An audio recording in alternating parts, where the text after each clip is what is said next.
poser une multiplication d'un nombre entier par un nombre décimal, tu as besoin d'un crayon de papier ou d'un stylo, mais le crayon de papier te permettra de gommer en cas d'erreur, et d'une règle pour tracer ton trait. On commence par trouver l'ordre de grandeur de l'opération. On détermine la valeur approchée de ces facteurs, pas forcément avec la même précision, puisqu'il s'agit d'une multiplication. Ici, on prend la valeur approchée de 753 à la centaine, donc 800, et celle de 65 dixièmes à l'unité, donc 6. Le produit a donc un ordre de grandeur de 800 fois 6, c'est-à-dire 4800.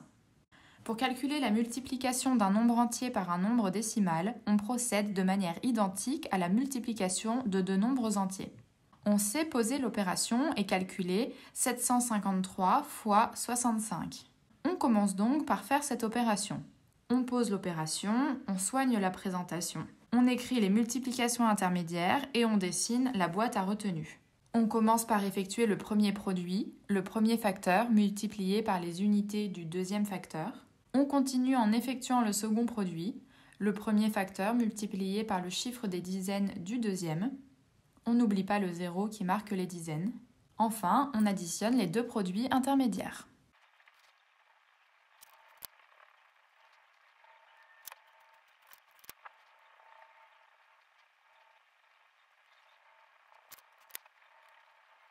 Il s'agit à présent de placer la virgule à l'endroit correct, c'est-à-dire à sa place de marqueur de l'unité. Ici, on veut multiplier 753, non pas par 65, mais par 65 dixièmes. On multiplie donc des unités par des dixièmes, on obtient des dixièmes. 753 unités multipliées par 65 dixièmes égale 48 945 dixièmes. On place donc la virgule après le chiffre 4 des unités. On trouve 4894 unités et 5 dixièmes. C'est bien proche de l'ordre de grandeur 4800.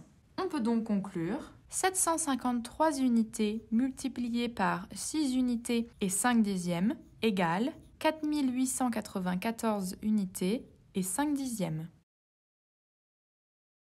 Voici le pas à pas pour poser une multiplication d'un nombre entier par un nombre décimal. On trouve d'abord l'ordre de grandeur de l'opération. On pose et on calcule l'opération sans tenir compte de la virgule.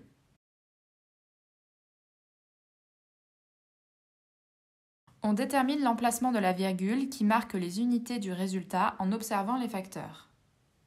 On vérifie si le résultat est en cohérence avec l'ordre de grandeur déterminé au début, puis on conclut en écrivant le résultat dans l'opération en ligne. Pour calculer la multiplication de deux nombres décimaux, on procède exactement de la même manière. On commence par trouver l'ordre de grandeur de l'opération. On prend la valeur approchée de 27 dixièmes à l'unité, donc 3, et celle de 33 dixièmes à l'unité, donc 3 également. Le produit a donc un ordre de grandeur de 3 fois 3, c'est-à-dire 9.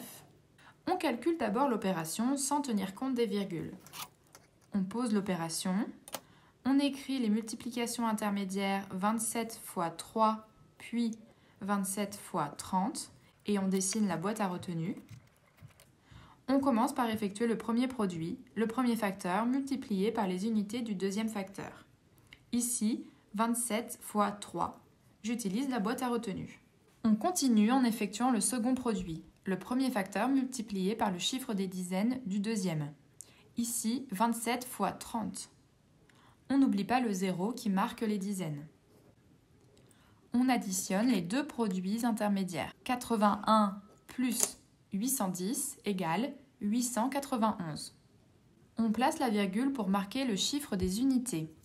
On multiplie 27 dixièmes par 33 dixièmes. On multiplie donc des dixièmes par des dixièmes, on obtient des centièmes. 27 dixièmes fois 33 dixièmes égale 891 centièmes. 8 est donc le chiffre des unités.